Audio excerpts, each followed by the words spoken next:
మాత ముద్దు బిడ్డలైన మీ అందరికీ నమస్కరిస్తూ, నాకు ఆర్ఎస్ఎస్తో ఉన్న పరిచయం, అభిప్రాయం చాలా క్లుప్తంగా చెప్తాను. నేను గుంటూరులో స్కూల్లో ఉండగా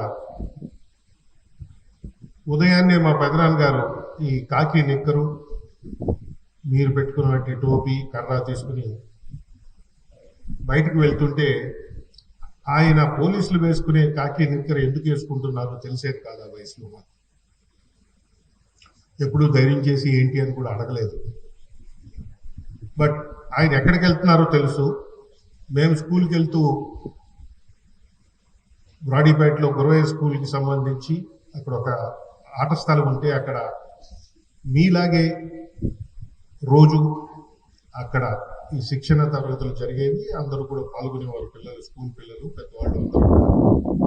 అవి చూసినప్పుడు జనరల్గా స్కూల్లో, కాలేజీలో ఇవన్నీ సహజంగా జరుగుతాయి. వీళ్ళు కాకి నిక్కర ఎందుకు వేసుకున్నారు, వీళ్ళు పోలీసులు ఏమో అనుకునేవాడిని చిన్నప్పుడు. తర్వాత బాగా గుర్తున్న సంఘటన, ఎమర్జెన్సీలో ఇంట్లో వాళ్ళు పేపర్ చదువుతూ ఆర్ఎస్ఎస్ వాళ్ళని అరెస్ట్ చేశారు అంటే 74లో, వీళ్ళు పోలీసులు కదా, వీళ్ళు ఎందుకు అరెస్ట్ చేశారు అని ఒక డౌట్ ఆ చిన్న వయసులో. 77వ సంవత్సరం వచ్చాక నేను స్కూలు మెట్రికులేషన్లో ఉండగా దివిసీమలో సైక్లోన్ వచ్చినప్పుడు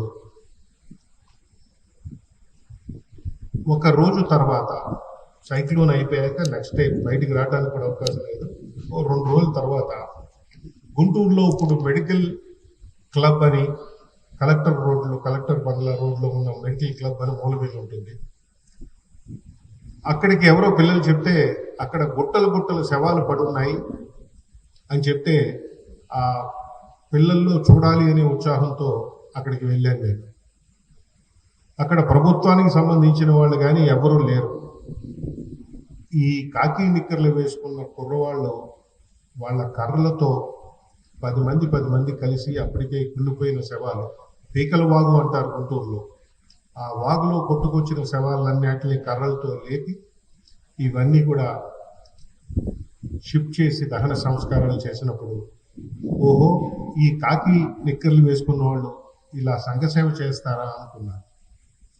తర్వాత కాలేజీలో చేరాక అప్పుడు ఆర్ఎస్ఎస్ అంటే ఏంటో అవగాహన స్కూల్లో ఉన్నప్పుడు ఎప్పుడు ప్రయత్నం కూడా చేయలేదు. తర్వాత అవగాహన వచ్చింది. నేను ఒక విద్యార్థి నాయకుడిగా, ఒక పొలిటికల్ పార్టీ తరఫున విద్యార్థి నాయకుడిగా ఢిల్లీ దాకా వెళ్ళి అక్కడ జాయింట్ సెక్రటరీగా చేశాను నేషనల్ బాడీలో. అప్పుడు చాలా మందిని కలుస్తుండేవాళ్ళం. ఏబీవీపీ, నేను ఎన్ఎస్ఏలో ఉన్నాను, ఏబీవీపీ వాళ్ళని వెళ్ళి రకరకాల చర్చలు, సిద్ధాంతాల గురించి ఇవన్నీ జరిగేవి. ప్రపంచంలో ఎక్కడా కూడా మీ దేశాన్ని మీరు ప్రేమించండి, క్రమశిక్షణతో దేశానికి ఏ ఆపద వచ్చినా కూడా పాలు పంచుకోండి అని పనిచేస్తున్న 100 సంవత్సరాలు పూర్తి చేసుకున్న దేశాన్ని ప్రేమించమని చెప్పే ఒక పేట్రియాటిక్ ఆర్గనైజేషన్ ప్రపంచంలో ఆర్ఎస్ఎస్ తప్ప ఇంకోటి లేదు. 100 సంవత్సరాల నుంచి ఉన్న ఆర్గనైజేషన్ లేదు ప్రపంచంలో. పొలిటికల్ పార్టీస్ ఉంటాయి తప్ప దేశాన్ని ప్రేమించండి, దేశం రక్షించండి అనే ఏకైక సిద్ధాంతంతో నడిచే సంస్థ ఆర్ఎస్ఎస్. ఇవాళ నేను చాలా దేశాలు వెళ్ళినప్పుడల్లా చైనా, అక్కడ షావులిన్ టెంపుల్, అక్కడ కూడా వెళ్ళాను. ఆ షావులిన్ టెంపుల్లో కొన్ని వేలాది మంది స్టూడెంట్స్ మీరు చేసినవన్నీ చేస్తూ ఉంటారు. నేను ఒక స్టడీ ఎక్స్చేంజ్ దానికి వెళ్ళాను కాబట్టి వాళ్ళందరూ, చైనీస్ అందరూ నా దగ్గర తీసుకెళ్ళి చూపించారు. వాళ్ళు నవ్వుతూ ఏం చెప్పారంటే, ఇవన్నీ మీరు వదిలేశారు, మేము వదలలేదు ఇన్ని వేల సంవత్సరాల నుంచి అన్నారు. భారతదేశం నుంచి బౌద్ధ ధర్మం తీసుకెళ్లిన విద్యలు ఇవన్నీ. అక్కడ వాళ్ళకి నేర్పిస్తే ఇప్పటికీ స్కూల్లో మస్ట్ అండ్ షుడ్, ప్రతి స్కూల్లో కూడా వాళ్ళు ఇవి చేయిస్తారు. మన స్కూల్స్లో మనం చెయ్యం. మీరందరూ కూడా దేశభక్తులు కాబట్టి ఈ క్యాంపులో పాల్గొని మీరందరూ కూడా ఇవన్నీ నేర్చుకుని చేస్తున్నారు.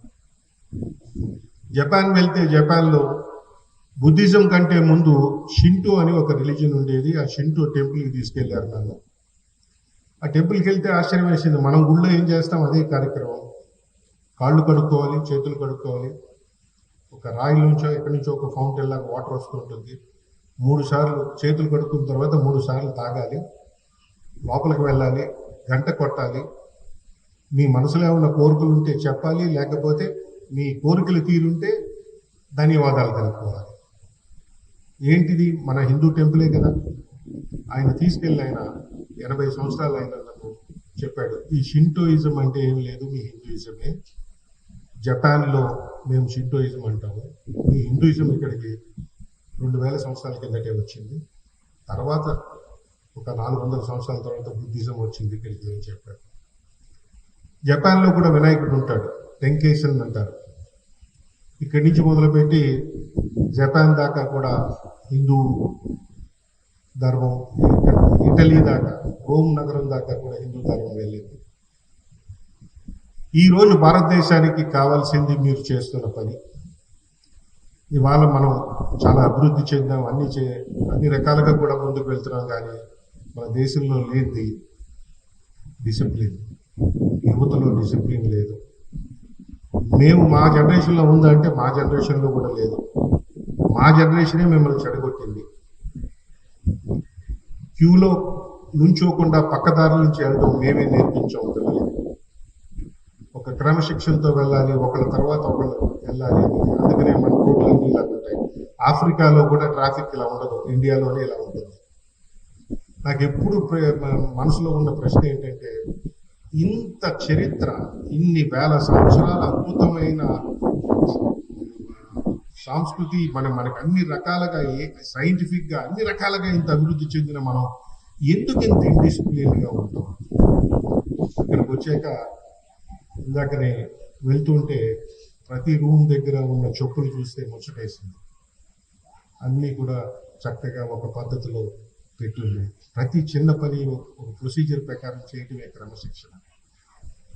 అది ఇలాంటి క్యాంపుల్లో మీకు నేర్పిస్తున్నందుకు పెద్దలందరికీ కూడా మరొకసారి ధన్యవాదాలు చెప్పుకుంటూ, నాకు ఈరోజు డాక్టర్ గారు మ్యాంగ్లూరు నుంచి వచ్చిన డాక్టర్ గారిని కలుస్తుంటే, పెద్దలు చాలా పెద్ద పెద్ద ఉద్యోగాలు చేసి రిటైర్ అయ్యి ఇంకా ఈ దేశం గురించి ఆలోచిస్తూ ఇది మీకు ఈ విజడంని మీకు పంచాలనే కోరికతో ఎంతో కష్టపడుతున్న మహానుభావులందరికీ కూడా మరొకసారి ధన్యవాదాలు చెప్పుకుంటూ, పృథ్వీరాజ్ గారు నన్ను బహుశా రెడ్ క్రాస్ లో ఉన్నాను కాబట్టి పిలుచుంటారు. ఎందుకంటే రెడ్ క్రాస్ ఒక ఇంటర్నేషనల్ సంస్థ, 3 సార్లు నోబెల్ బహుమతి వచ్చిన సంస్థ. ప్రపంచంలో ఇంకేం లేదు. రెడ్ క్రాస్ పోటీగా ఇంకెక్కడ ఏది ఆర్గనైజేషన్ ఉండదు. ఎందుకంటే 2 దేశాల మధ్యన గొడవ వస్తే, ఆ 2 దేశాల మధ్య యుద్ధం జరిగితే ఒక్క రెడ్ క్రాస్ నే ఆ యుద్ధ భూమిలోకి అలౌ చేస్తారు.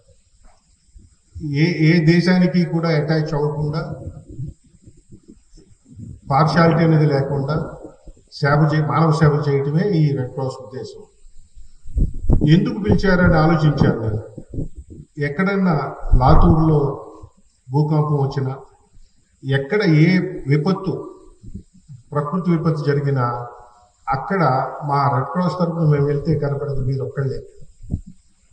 మీ RSS మేమే ఉంటాం ఆ విపత్తులు జరిగినప్పుడు.